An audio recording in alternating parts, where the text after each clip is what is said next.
একটা দেখতে পাচ্ছি। না, ওইটা দিছি একটু খালি জায়গা বের করার জন্য।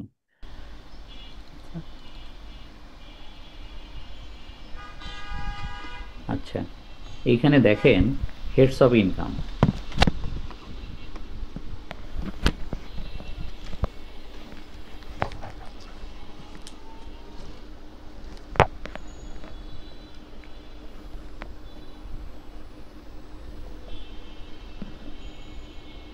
হেডস অফ ইনকাম কয়টা জানেন কেউ?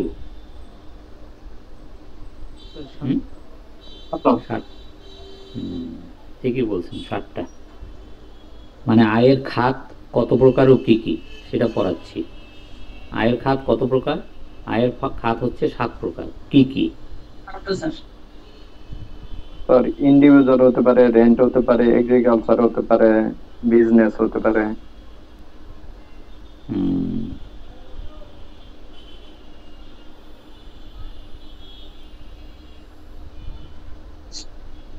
Income from salary, income from rent.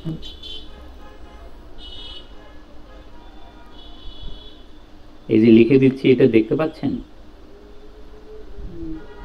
Yes, sir. G sir. Yes.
দেখছেন 7টা কি কি?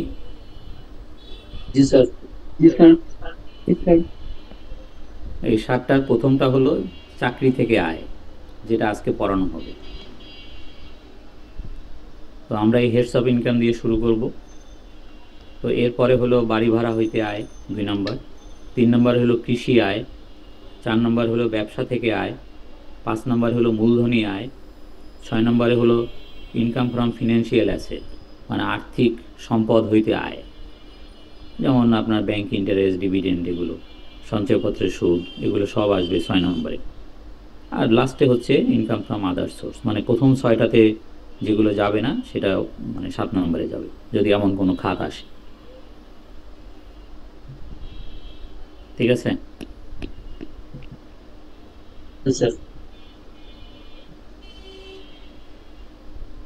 তাহলে ইনকামের যে 7টা হেড কি কি এটাও আমরা শিখলাম। এখন এক এক করে আমরা সেই সব জায়গায় যাব।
হুম,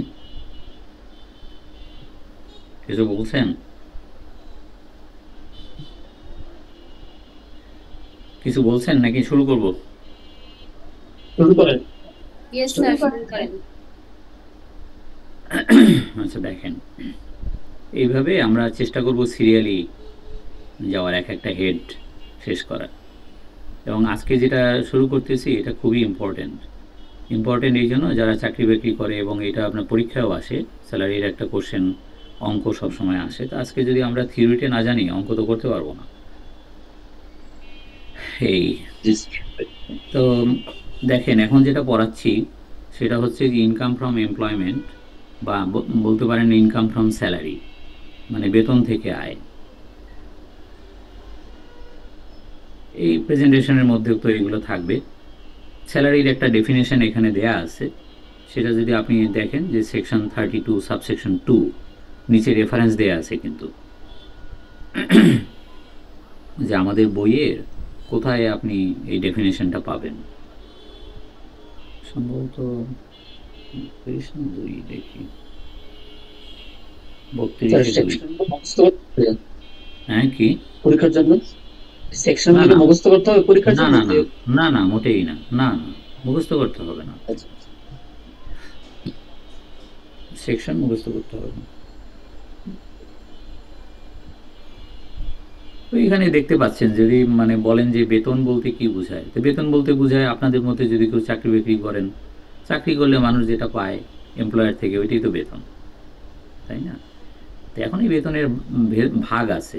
বেতন বলতে বেসিক স্যালারি আছে, মূল বেতন আছে, তারপরে কিছু থাকে, অ্যালাউন্স থাকে, যেমন বাড়ি ভাড়া ভাতা, চিকিৎসা ভাতা, যাতায়াত ভাতা, এরকম বেশ কিছু থাকে। তো বা বেতনের একটা অংশ যারা চাকরি করে তারা বাৎসরিক ভিত্তিতে পায়, সেটা হলো বোনাস। তো সেটাও কিন্তু পার্ট অফ স্যালারি। কিন্তু পেনশন এবং গ্র্যাচুইটি, পেনশন সম্পূর্ণ সরকারি চাকরি করে তারা সাধারণত চাকরি থেকে যখন রিটায়ারমেন্টে যায় তখন পেনশন পায়। এই পেনশনটা ফুললি ট্যাক্স ফ্রি, মানে পেনশনটার উপরে কোনো আয়কর দিতে হয় না। আর গ্র্যাচুইটি,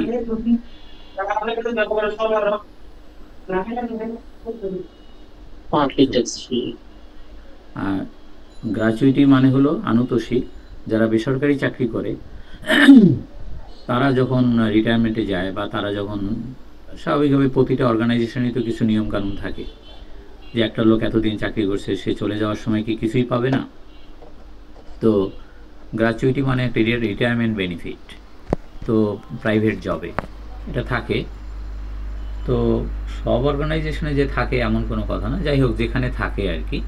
তো সেখানে কোনো ব্যক্তি যদি তার অর্গানাইজেশন থেকে, সে যে কোম্পানিতে জব করত সেখান থেকে বিদায় বেলায় যদি গ্র্যাচুইটি পেয়ে থাকে, এবং যদি সেই গ্র্যাচুইটিটা মানে এনবিআর কর্তৃক, মানে এনবিআর তো এখন করে না, করে কমিশনার কর্তৃক যদি অ্যাপ্রুভড গ্র্যাচুইটি ফান্ড হয়, তো সেই গ্র্যাচুইটি ফান্ড থেকে সে যে গ্র্যাচুইটি পাবে তা 2.5 কোটি টাকা পর্যন্ত করমুক্ত।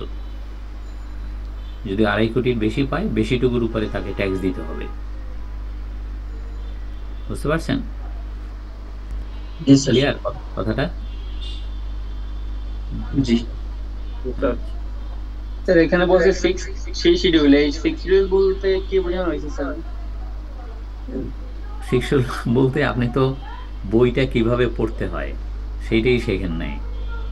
আইনের যে বই, ইনকাম ট্যাক্সের যে বইটা, ইনকাম ট্যাক্সের যে বাইবেল, ইনকাম ট্যাক্সের বাইবেলের নাম হচ্ছে ইনকাম ট্যাক্স অ্যাক্ট 2023। এর শেষের দিকে আপনার 8টা শিডিউল আছে। শেষের দিকে, বইয়ের শেষের দিকে আপনি 8টা শিডিউল পাবেন। শিডিউলের বাংলা হচ্ছে তফসিল। তো প্রথম তফসিল, দ্বিতীয় তফসিল, তৃতীয় তফসিল, এরকম করে 8ম তফসিল পর্যন্ত পাবেন। এই যে 8ম তফসিল পর্যন্ত পাবেন, ওর 6ষ্ঠ তফসিল হচ্ছে এই দুইটা, 6ষ্ঠ তফসিল। এর আবার পার্ট 1, পার্ট 2, পার্ট 3 এরকম আছে, বুঝছেন? জি স্যার।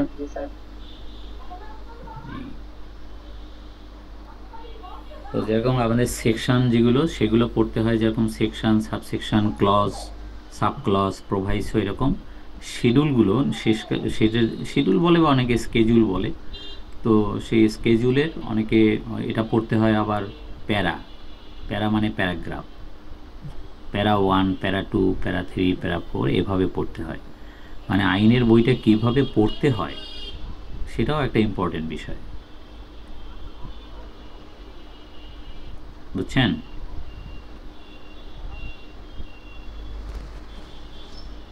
জি স্যার। আচ্ছা, তারপরে যারা চাকরি বাকরি করে তারা তো আর অনেক কিছু পায়, হয়তো অ্যালাউন্স পায়, ওই যে বললাম বাড়ি house rent allowance, medical allowance এগুলো পায়। তো কিছু অ্যাডভান্স স্যালারিও পেতে পারে, হয়তো অনেক সময় লিভ এনগেজমেন্ট পায়।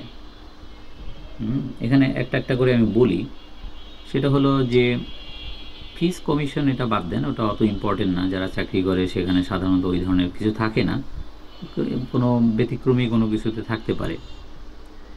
তো আরেকটা কথা হলো পারকুইজিট, এটা একটা নতুন শব্দ। তো পারকুইজিটের বাংলা যদি আপনি খোঁজেন ডিকশনারিতে পাবেন হয়তো, মানে indirect cash or non cash benefit, মানে যারা চাকরি বিক্রি করে তারা মূল বেতনের পাশাপাশি আর কি কি সুযোগ সুবিধা পায়, সেটাই হচ্ছে পারকুইজিট। এখন একজন এমপ্লয়ি তো যারা চাকরি করে তারা অনেক কিছু পেতে পারে, সেই পাওয়ার ভিতরে পারকুইজিটের একটা আলাদা ডেফিনেশন এখানে দেওয়া আছে। সেই ডেফিনেশনটা আপনি পাবেন নিচে দেওয়া আছে 32(2) সিতে। তো সেখানে কি বলা আছে, সেখানে বলছে যে যারা চাকরি বাকরি করে তারা এইগুলো বাদে বাকি যা পায় সেগুলো হচ্ছে পারকুইজিট। এখন আপনি যদি হিসাব করে দেখেন যে এর বাইরে কি থাকে, যারা চাকরি করে তারা এর বাইরে কি পায়, এর বাইরে কি পায় আমি বলি। এর বাইরে পায় house rent allowance, medical allowance, convince allowance, বা হ্যাঁ এগুলো তো পাই, আরও কিছু পেতে পারে, হয়তো এন্টারটেনমেন্ট অ্যালাউন্স, এক এক কোম্পানির এক এক রকম পেতে পারে। এবং এই যা পায় সেটা কিন্তু পারকুইজিট, অর্থাৎ এখানে যেটা লেখা নাই সেটাই পারকুইজিট। তো বলতে পারেন স্যার এখানে কোনটা লেখা নাই?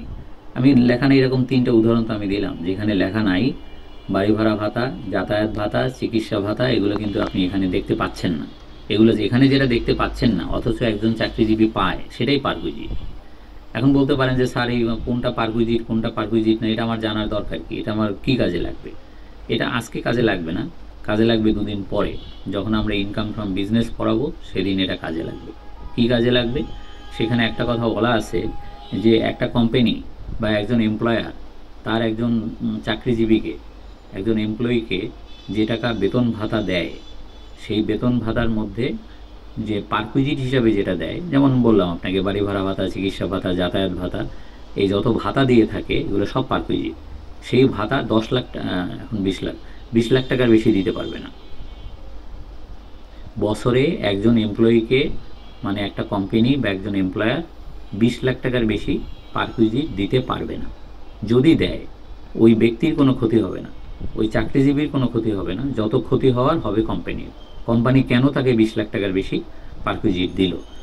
20 লাখ টাকার বেশি যতটুকু দিবে ততটুকু ওই কোম্পানির ব্যয় না হয়ে ওইটা উল্টা আয় হিসেবে গণ্য হবে, কোম্পানির আয় হিসেবে গণ্য হবে, এবং সেই আয়ের উপরে তাকে আয়কর দিতে হবে। ভয়াবহ অবস্থা। সুতরাং কোনো কোম্পানি যেন তার এমপ্লয়িকে যখন বেতন ভাতা দিবে এটা যেন হিসাব করে দেয়, তার যেন ক্ষতি না হয়। এমপ্লয়ির কিছু হবে না, আপনি চাকরিতে জয়েন করবেন, আপনার কোনো ভয় নেই। আবার বলি কথাটা, সেটা হলো আইনে বলা আছে কোনো কোম্পানি বা কোনো এমপ্লয়ার তার কোনো এমপ্লয়িকে, পার্টিকুলার কোনো এমপ্লয়িকে, একজন এমপ্লয়িকে, মানে প্রতিটা এমপ্লয়িকে বছরে 20 লক্ষ টাকার বেশি পারকুইজিট দিতে পারবে না। যদি দেয় তাহলে কি হবে? যদি দেয় তাহলে কার ক্ষতি হবে? কোম্পানির ক্ষতি হবে। কি ক্ষতি হবে? ধরেন একজনকে 24 লাখ টাকা দিছে পারকুইজিট, তাহলে 4 লাখ টাকা, 20 লাখ টাকা বাদ দিয়ে 4 লাখ টাকা কোম্পানির আয় হিসাবে গণ্য হবে, যদিও সেটা আয় না, কোম্পানির ক্ষেত্রে হচ্ছে এটা ব্যয়। কোম্পানি বেতন দেয়, সুতরাং বেতন হচ্ছে তার খরচ, তো সেই খরচটা ডিসিটি মানবে না, ইনকাম ট্যাক্স ডিপার্টমেন্ট ওইটা মানবে না, বলেই দিছে আইনে। এখন একটা এমসিকিউ বলি আপনাকে, পরীক্ষায় কি কোশ্চেন হতে পারে? পরীক্ষায় কোশ্চেন হতে পারে যে পারকুইজিট লিমিট যেটা, সেটা কত? যেটার বেশি হলে সেটাকে বলা হবে এক্সেস পারকুইজিট। তো পারকুইজিটের লিমিট 20 লাখ তো আপনি আজকে শিখলেন না, পরীক্ষায় আসছে যে 10 লাখ, 20 লাখ, 30 লাখ, 40 লাখ, 4টা অপশন, আপনি কোনটাতে টিক চিহ্ন দিবেন? 20 লাখ, 20 লাখ, 10 লাখ, কি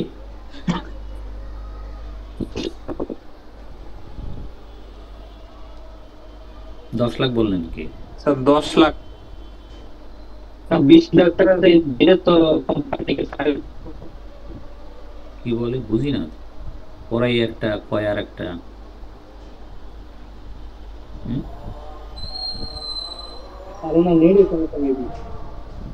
কি হয়েছে ওনার? নেট সমস্যা। নেট সমস্যা হবে, যাই হোক, কথাটা বলছে কি? 10 লাখের কথা বলছিস? হ্যাঁ, কথাটা তো শোনা গেছে। ওইটুক তো শোনা গেছে, তাই না? আমি পড়াই 20 আর সে কয় 10, কি করবো তাই নিয়ে এখন?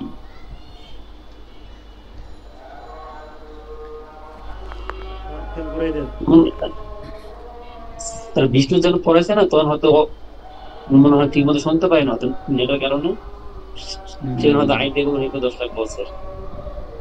আচ্ছা হতে পারছে। আচ্ছা, তো এটা আমরা শিখলাম যে পারকুইজিট কি। তো এখন পারকুইজিট তো বুঝতেই পারেন যে চাকরিজীবী তার মূল বেতনের পাশাপাশি, বেসিক স্যালারির পাশাপাশি সে যে অ্যালাউন্সগুলো পায়, মূলত সেটাই হচ্ছে তার পারকুইজিট। এবং একজন চাকরিজীবী সে তার বেতনের অংশ হিসাবে যা যা পেয়ে থাকে, তার ভিতরে এই যে দেখানো হচ্ছে আপনার চোখের সামনে যে টানানো অনেকক্ষণ যাবত, এইটা বাদে বাকি যা পায় এটাই পারকুইজিট। স্যার এখানে কোশ্চেন করা যাবে স্যার? হ্যাঁ, যাবে না কেন? কোশ্চেন তো সবসময় করা। যদি কোনো কোম্পানি তার এমপ্লয়িকে গাড়ি সুবিধা দেয়, পরে পরে পরে পরে পরে ওকে স্যার, আসতেছে। ঠিক আছে। পরে পরে। আচ্ছা, এরপরে তো আপনি এগুলো তো সব কমন। অ্যাডভান্স স্যালারি যদি মানে কেউ যদি অফিস থেকে আগাম বেতন নেয় 2 মাসের, তাহলে সেটাও তার এই বছরের বেতন হিসেবে গণ্য হবে। লিভ এনক্যাশমেন্ট, অনেক কোম্পানিতে আপনি দেখবেন যে বছরে 15 দিন তার ছুটি, তো 15 দিন ছুটি হলেও তার বেতনের কমতি নেই। কিন্তু অনেকে আছে যে টাকার ঠেকা, তারা বলে যে না, আমি ছুটিটা ভোগ করব না, আমার ছুটির পয়সাটা আলাদা দিয়ে দেন। ওইটাকে বলা হয় লিভ এনক্যাশমেন্ট। ধরেন আপনি স্ট্যান্ডার্ড চার্টার্ড ব্যাংকে চাকরি করেন, আপনার বছরে 15 দিন আপনার ছুটি পাও না, তো ওই ছুটিতে আপনি চলে যাবেন, কিন্তু বেতন তো আপনার ব্যাংকে চলে যাবে, আপনার বেতনের কোনো কমতি নেই।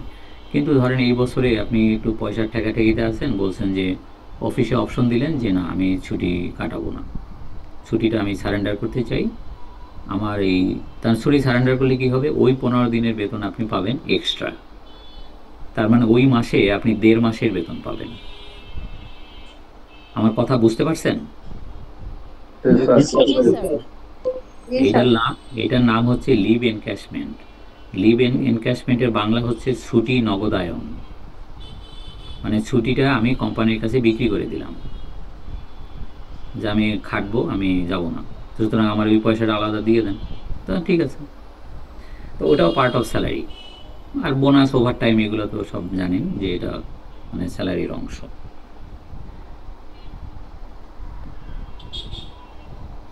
ঠিক আছে,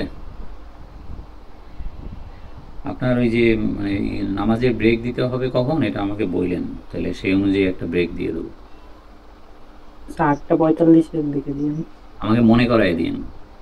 45 থেকে 9টা। 45 কখন আসবে? 45 কখন আসবে আমি তো জানি না, আমার সামনে তো। ঠিক আছে স্যার 40-এ দিলে হবে স্যার, 45-এ। ঠিক আছে, ঠিক আছে, আপনার ক্যাপ্টেন যে আছে মানে আমাকে জানাইয়েন, তো ওই সময় দিয়ে দেবো। আচ্ছা, এখন আসেন যে ইনকাম ফ্রম এমপ্লয়মেন্ট। তো এখানে বলছে 4 ক্যাটাগরির ইনকাম আসে। 4 ক্যাটাগরির ইনকাম কি কি?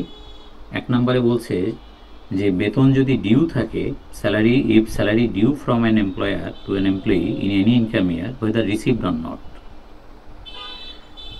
এখন কথার কথা যে আমি একটা উদাহরণ দিই, ধরুন আজকে ইনকাম ইয়ারটা শেষ হচ্ছে, এখন এই কোম্পানির নিয়ম হচ্ছে জুন মাসের বেতন দেয় হচ্ছে জুলাই মাসের পরবর্তী মাসের শেষ সপ্তাহে। এটাই যে কোম্পানিতে আপনি চাকরি করেন সেই কোম্পানির প্র্যাকটিস হচ্ছে তাই। ভালো করে কথাটা খেয়াল করেন। তার মানে এই যে আজকে যে মাসটা শেষ হচ্ছে, জুলাই মাস, এই মাসের বেতন আপনি পাবেন কবে? আগামী মাসে 25 তারিখ, 26 তারিখ, 27 তারিখ এরকম আপনি পাবেন। কিন্তু আপনি ঠিক করলেন যে আমি জুলাই মাসে 15 তারিখের মধ্যে রিটার্ন দিয়ে দেবো, কারণ আপনি তো কালকে থেকে রিটার্ন দিতে পারেন, তাতে তো আইনে বাধা নেই। আপনার তো রিটার্ন দাখিলের লাস্ট ডেট হচ্ছে 30শে নভেম্বর ব্যক্তির ক্ষেত্রে, একজন চাকরিজীবীর। তো এখন আপনি 15 তারিখে রিটার্ন দিবেন, আপনি তো জুন মাসের বেতনই পান নাই, তাহলে কি জুন মাসের বেতনটা সহ আপনি রিটার্ন দিবেন, ট্যাক্স হিসাব করবেন? উত্তর হলো ইয়েস। স্যালারি কোম্পানির কাছে ডিউ আছে, এখন আপনি হাতে পান নাই, তাতে কি, যখন পাবেন তখন আর ট্যাক্স দিতে হবে না, কিন্তু এখন আপনি ওই ডিউ ভিত্তিতেই আপনাকে কিন্তু ট্যাক্স দিয়ে যেতে হবে। আর একটা উদাহরণ দিই, ধরেন কোম্পানির অবস্থা ভালো না, সে 2 মাস যাবৎ বেতন দিতে পারে না, কিন্তু বেতন দিবে, কোম্পানি এরকম না যে আপনাকে বেতন দিবে না। আপনি পরিশ্রম করছেন, চাকরি করছেন, বেতন দিবে না সেটা না, কিন্তু এখন একটু মানে কষ্ট যাচ্ছে আর কি। তো গত মে জুন মাসের আপনি বেতন পান নাই, এখন কি মাস চলে, এখন ধরেন সেপ্টেম্বর মাস চলে, এখন আপনি রিটার্ন ফিল আপ করতে হবে, আপনি রিটার্ন রেডি করতেছেন। এখন আপনি কি করবেন? আপনি কি বেতন তো আসলে পাইছেন গত বছর 10 মাসের, তাহলে কি 10 মাসের হিসাব করে আপনি রিটার্ন রেডি করবেন, ট্যাক্স হিসাব করবেন? নো, আপনাকে 12 মাসের হিসাব করেই আপনাকে রিটার্ন তৈরি করতে হবে। তারপরে আপনি মালিকের থেকে, কোম্পানি থেকে ওই 2 মাস যে পান নাই সেটা যখন পাবেন, যখন পাবেন তখন তো আর ট্যাক্স দিতে হবে। আমার কথা ক্লিয়ার? স্যার, কোনো ক্ষেত্রে যদি এরকম হয় যে বকেয়া বেতনটা আসলেই পাওয়া গেল না, সেক্ষেত্রে কি হবে? ট্যাক্স যেটা দিয়ে দিছে ওই 2 মাসের জন্য। সেইটার ব্যাপারে আসলে তেমন কিছু বলা নাই, এবং ইউজুয়ালি এরকম হয় না। ওটার কনসিডারেশন ট্যাক্সে হবে না, তাই তো? হবে না মানে কি, আমি আপনার একটা বুদ্ধি দিতে পারি, সেটা হলো আপনি শেষ দিন পর্যন্ত অপেক্ষা করেন। আপনার শেষ দিন কবে জানেন? জানেন? না না স্যার। স্যার, ও, শেষ দিন আমি তাহলে বলে দিই, শেষ দিন হচ্ছে 30শে নভেম্বর। এটা আপনি জানেন না তা না, বহুবার বলা হয়েছে আজকে ক্লাসে যে রিটার্ন দাখিলের শেষ দিন হচ্ছে 30শে নভেম্বর। তাহলে আপনি 30শে নভেম্বর পর্যন্ত দেখেন যে আপনি মে জুন মাসের বেতন যে এখনো পান নাই, সেটা আর কবে পাবেন। বুঝছেন কি না আমার কথা? জি স্যার। জি স্যার।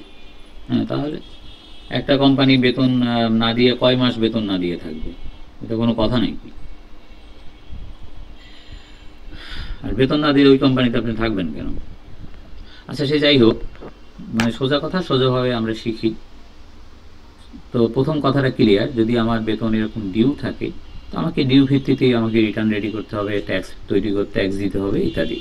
তারপরে যখন পাবো। অনেক সময় হয়েছে না, করোনার কারণে অনেকে বেতন পায় নাই ঠিক মতো, পরে যখন অফিস টফিস খুলছে তখন একবারে মানে সব বেতন, এরিয়ার জি বেতন স্যার, সহ ওইটা পাইছে। মাথায় নিয়ে জিজ্ঞেস করেছিলাম। তো এরকম ঘটনা ঘটছে না? আচ্ছা, স্যার, এটা গেলে এরকম হয় স্যার যে মানে একদম কোম্পানি বন্ধ হয়ে যায় স্যার নভেম্বরের আগেই, সেই ক্ষেত্রে স্যার কি করেন?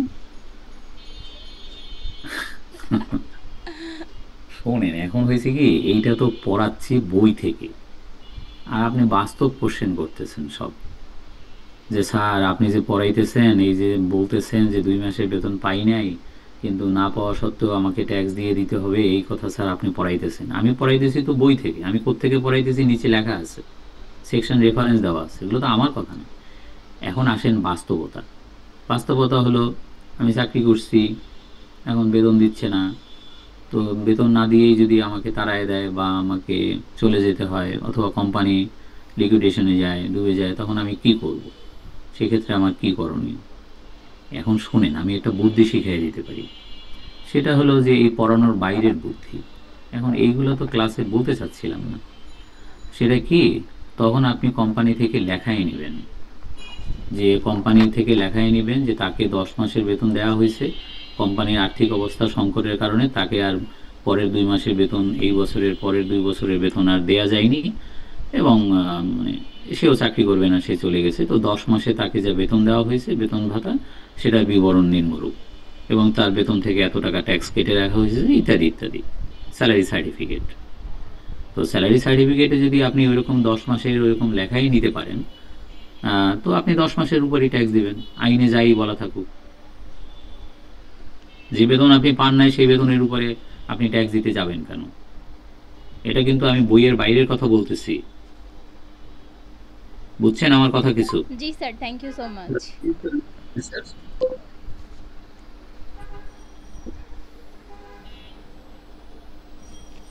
তো দেখা যায় যে বইয়ের বাইরে যেটা ওইটা ভালো লাগতেছে স্যারের কথাটা, তাই না? না জি স্যার, আমাদের স্যার। ওয়েট করতে হবে, যদি পসিবিলিটি না থাকে তখন এটা অ্যাপ্লাই করতে হবে। হুম।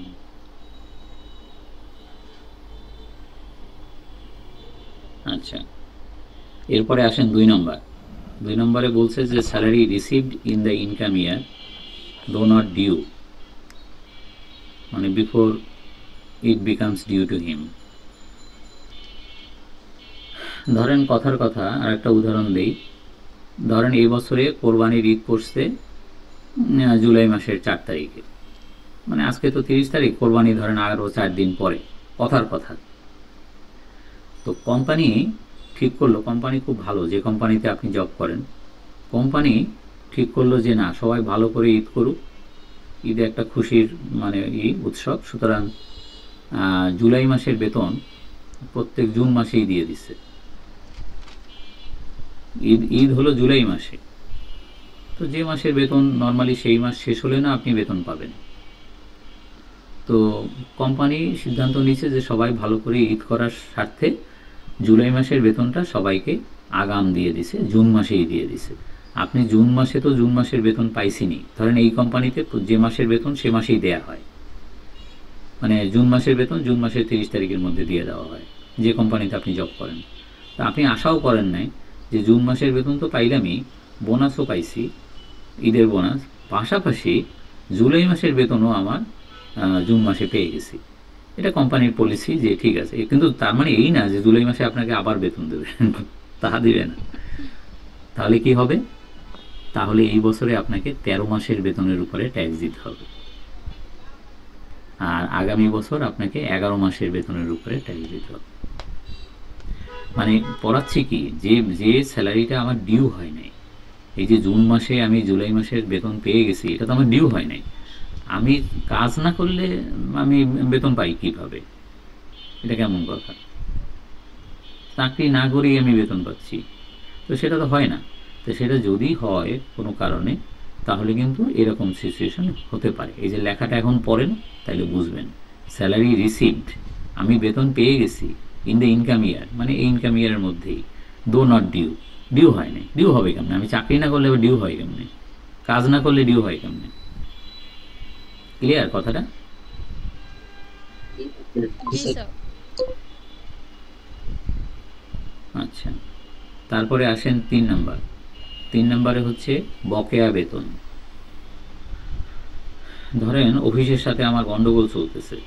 কি গন্ডগোল? আমার যে বেতন দেওয়ার কথা সেই বেতন দিচ্ছে না, সবার সাথে গড়ে যে এটা সেটাই দিচ্ছে। ধরেন আপনি হাইলি কোয়ালিফাইড, আপনি চার্টার অ্যাকাউন্টেন্ট অথবা আপনি বুয়েটের ইঞ্জিনিয়ার। তো নিয়ম হচ্ছে যারা নর্মাল ইঞ্জিনিয়ার তারা পাবে এক ধরনের বেতন, যারা বুয়েট থেকে পাশ করবে তাদের বেতন 3টা ইনক্রিমেন্ট সহ তারা জয়েন করবে। কথার কথা এরকম। কিন্তু এইরকমই মানে কোম্পানি পলিসি তাই, তার সাথে কথাবার্তাও তাই। কিন্তু যখন সে চাকরিতে জয়েন করলো, জয়েন করার পরে যখন বেতন পেল, দেখা যায় যে গড়ে সবাইকে যে বেতন দিচ্ছে তাকেও দিচ্ছে। সেটা চ্যালেঞ্জ করলো, কোম্পানি শুনলো না, আলটিমেটলি তাকে কোর্টে যেতে হলো। সব কাগজপত্র দিয়ে সে কোর্টে একটা কেস ফাইল করলো যে আমার সাথে এরকম করছে, তো আমার যা বেতন দেওয়ার কথা কোম্পানির যে পলিসি সেই অনুযায়ী আমার বেতন দেওয়া হয়নি, আমাকে কম বেতন দেওয়া হয়েছে। তো মামলা মোকদ্দমা করে ধরেন 5-7 বছর লাগছে, 5-7 বছর পরে সে জিতছে। তো জেতার পরে কোম্পানি মানে হাইকোর্ট থেকে অর্ডার হয়েছে যে তাকে অন্যায়ভাবে মানে তার যে পাওনা সেটা থেকে বঞ্চিত করা হয়েছে, সুতরাং এগুলো তাকে দিয়ে দেওয়া হোক এবং ভবিষ্যতে তাকে যে বেতন দেওয়া হবে তার সাথে ওই অনুযায়ী ইনক্রিমেন্ট যোগ করে তার যা হয় সেই হিসাবে তাকে দিতে হবে। তো কোম্পানি মেনে নিল, তো হাইকোর্টের অর্ডার যেহেতু। এখন দেখা গেল বিগত 5-7 বছর সে তাকে যে টাকা কম বেতন পাইছে ওই টাকা এখন তাকে দিয়ে দিচ্ছে, এই বছরে পাইছে সে। এটার নাম হলো এরিয়ার স্যালারি, মানে বকেয়া বেতন। এটা পাবে কিনা ঠিক ছিল না, বুঝছেন? তার মানে ওইটার উপরও এখন ট্যাক্স দিতে হবে।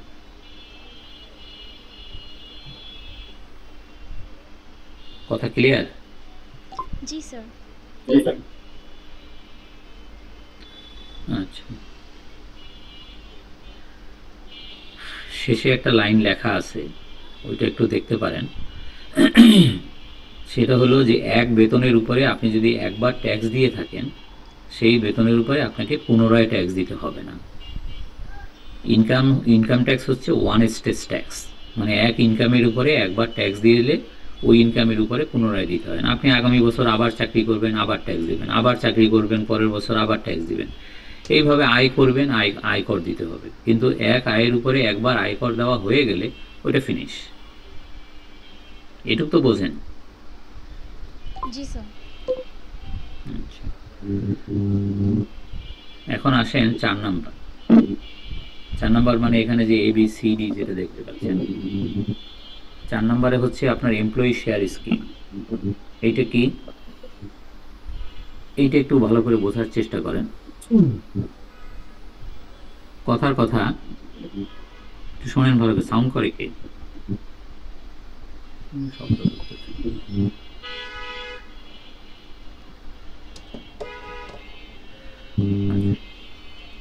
শোনেন, ধরেন আপনি রবিতে চাকরি করেন, রবি মানে মোবাইল ফোন কোম্পানি। তো রবি সিদ্ধান্ত নিল যে রবি লিস্টিংয়ে যাবে, শেয়ার বাজারে তার শেয়ারটা ছাড়বে। তো এখন রবি তো ভালো একটা কোম্পানি, শেয়ার বাজারে শেয়ার ছাড়লে দাম তো ফেস ভ্যালু ধরেন এক একটা শেয়ারের 10 টাকা করে। তো এখন কোম্পানি রবি শেয়ার বাজারে যাওয়ার আগে সিদ্ধান্ত নিল যে রবিতে যারা চাকরি করে তাদের প্রত্যেককে 10,000 শেয়ার দেওয়া হবে ফেস ভ্যালুতে। তো সবাই যারা চাকরি করে তারা খুব খুশি, কারণ রবির শেয়ারের দাম হবে অনেক বাজারে যখন আসবে, কিন্তু তার ফেস ভ্যালু হলো 10 টাকা করে এক শেয়ার। তো 10 টাকা করে 10 টাকাতেই পাবে তারা। এবং ধরেন একজন এমপ্লয়ি সে 10,000 শেয়ার পাইছে, কত টাকা দিছে? 1 লাখ টাকা। 10,000 গুণ 10 টাকা সমান সমান 1 লাখ টাকা দিয়ে সে শেয়ার নিল, রবির শেয়ার পাইছে সে। এগুলোকে বলা হয় সাধারণত প্লেসমেন্ট শেয়ার। এই প্লেসমেন্ট শেয়ারগুলো লক ইন থাকে, সাধারণত 3 বছরের জন্য লক ইন থাকে। লক ইন মানে তালা মারা থাকে, মানে বিক্রি করা যায় না। শেয়ার বাজারে আসলে পরে এই শেয়ারগুলো সাধারণত 3 বছরের মধ্যে বিক্রি করা যায় না। এখন কথার কথা যে শেয়ার বাজারে আসছে, বাজারে আসার পরে প্রথম দিনই মানে ক্লোজিং মার্কেট প্রাইস গেছে এইটার 45 টাকা। তার মানে যে শেয়ার আপনি 10 টাকা করে কিনলেন বা কোম্পানি আপনাকে দিল, সেই শেয়ারের বাজার মূল্য হচ্ছে 45 টাকা করে এক একটা শেয়ার। তার মানে 1 লাখ টাকায় যে শেয়ার আপনি পাইছেন সেই শেয়ারের এখন বাজার মূল্য হচ্ছে 4.5 লাখ টাকা। তো এখন তার মানে যে ডিফারেন্স হচ্ছে 3.5 লাখ টাকা, এই 3.5 লাখ টাকা আপনার এই বছরের স্যালারি ইনকাম হিসাবে গণ্য হবে এবং এই 3.5 লাখের উপরে আপনাকে ট্যাক্স দিতে হবে। যদিও এই 3.5 লাখ টাকা আপনি হাতে পান নাই, আপনি শেয়ার বিক্রিও করেন নাই, শুধু চোখে দেখছেন। এখন ফর্মুলাটা দেখেন, fair value at exercise date. যে তারিখে যে মানে বাজারে শেয়ারটা আসলো সেটা হলো এক্সারসাইজ ডেট, মানে সেই ডেটে, যে ডেটে আপনি মানে শেয়ারগুলো পাইছেন এবং বাজারে আসছে। তো ভালো কথা, তো ওই তারিখে শেয়ারের দাম কত? আপনি যে 10,000 শেয়ার পাইছেন সেই 10,000 শেয়ারের ফেয়ার ভ্যালু কত? 4.5 লাখ টাকা। আপনি বলতে পারেন এই ফেয়ার ভ্যালু আমি কিভাবে পাবো? ফেয়ার ভ্যালু পাবেন নর্মালি শেয়ার যখন মার্কেটে আসে, শেয়ার বাজারে আসে, তখন ওই শেয়ার বাজারে শেয়ার বেচে কিনা হয় পাবলিকের মধ্যে, এবং ওই দিনের যে ক্লোজিং মার্কেট প্রাইস, ধরেন শেয়ারের দাম ওই দিনে ওঠানামা করছে, 42 টাকা, 43, 45, 47 টাকা পর্যন্ত উঠছিল ওই দিন বেচা কিনা যে হয়েছে, লাস্টে 45 টাকায় লেনদেন শেষ হয়েছে। ওইটাকেই ধরা হয় মানে ফেয়ার ভ্যালু, যে সব শেষ যে দামে বিক্রি হয়েছে। তো এখন ধরেন 45 টাকা করে 10,000 শেয়ারের দাম হচ্ছে 4.5 লাখ। এটা হলো বাম পাশে, minus cost of acquiring the share 1 lakh সমান সমান স্যালারি ইনকাম হবে 3.5 লাখ টাকা। তার মানে এই 3.5 লাখ টাকা আপনার রিয়েল ইনকাম না। তো এখনও শেয়ারগুলো বিক্রি করেন নাই, শেয়ার পাইছেন। তো এই যে শেয়ার বেসড পেমেন্ট, আপনি চাকরি করার খাতিরে আপনি কোম্পানি থেকে, এমপ্লয়ার থেকে শেয়ার বেনিফিট পাইছেন। সেই শেয়ার বেনিফিট যেটা, that is also to be treated as income from salary. এটাই আইন। এখন আমি আরও কিছু কথা বলি, তারপর আপনার যদি কোনো কোশ্চেন থাকে আপনি বলতে পারবেন। আরও কিছু কথা বলে নিই আমি। সেটা হচ্ছে যে ঠিক আছে, ভালো কথা, এই বছর আমি 3.5 লাখ টাকা আমার স্যালারি ইনকামের সঙ্গে যোগ হয়ে এটা আমার ট্যাক্স হবে, তো ভালো কথা, ট্যাক্স দিলাম। এখন কথার কথা যে আমি 3 বছর পরে যখন শেয়ারের লক ইন পিরিয়ডটা উঠে যায়, ধরেন আমি এখন শেয়ারটা বিক্রি করতে চাই, আমি এই 10,000 শেয়ার আমি রাখতে চাই না, তাহলে কি হবে? তো আমি যেদিন বিক্রি করতে চাইলাম তখন দেখা গেল শেয়ারের দাম কত, শেয়ারের দাম আসছে ধরেন 52 টাকা করে এক একটা শেয়ার। তা আমি 52 টাকা করে 10,000 শেয়ার বিক্রি করে দিলাম। আমার কথাগুলো শুনতেছেন? জি স্যার। হ্যাঁ, 52 টাকা করে, ঠিক আছে, ঠিক আছে। ধরেন 52 টাকা বাজার উঠছে 3 বছর পরে, এখন 52 টাকায় আমি সব শেয়ার বিক্রি করে দিচ্ছি 5,20,000 টাকায়। তাহলে 5,20,000 মাইনাস 4.5 লাখ, সুতরাং 70,000 টাকা হবে আমার ওই বছরে ক্যাপিটাল গেইন। অলরেডি তো 45 টাকা করে হিসাব করে আমি স্যালারি ইনকাম হিসাবে দেখাইয়া আমি ট্যাক্স দিয়ে দিছি। সুতরাং এখন যে আমি 10 টাকায় শেয়ার কিনছি আর এখন 52 টাকায় বিক্রি করতেছি, আমার রিয়াল গেইন হচ্ছে 4,20,000 টাকা, মানে 5,20,000 মাইনাস 1 লাখ টাকায় আমার কেনা ছিল 4,20,000। এই 4,20,000-এর উপর মধ্যে 3.5 লাখ টাকা তো আমার প্রথম বছরই আমি স্যালারি হিসাবে ট্যাক্স দিয়ে দিছি, আর বাকি থাকে 70,000। এই 70,000-এর উপরে আমাকে এখন ট্যাক্স দিতে হবে, সেটা হবে ক্যাপিটাল গেইন, সেটা হবে আমাদের 5 নম্বর হেড। আজকে যে আপনাকে লেখাই দিয়েছিলাম যে 7টা হেডস অফ ইনকাম কী কী, আজকে তো 1 নম্বর থেকে শুরু করছি, আর ওইটা যাবে 70,000 চলে যাবে 5 নম্বরে, ক্যাপিটাল গেইন, মূলধনী আয়। এখন আসেন পরে আরেকটা উদাহরণ দিই। ধরেন 3 বছর পরে শেয়ার বাজার কি হবে কোনো ঠিক নেই, এখন বাজার খুব খারাপ শেয়ার বাজার। এখন 3 বছর পরে আমি যখন শেয়ারটা বিক্রি করতে গেছি তখন শেয়ারটার দাম ফল করছে কত টাকা, 42 টাকা।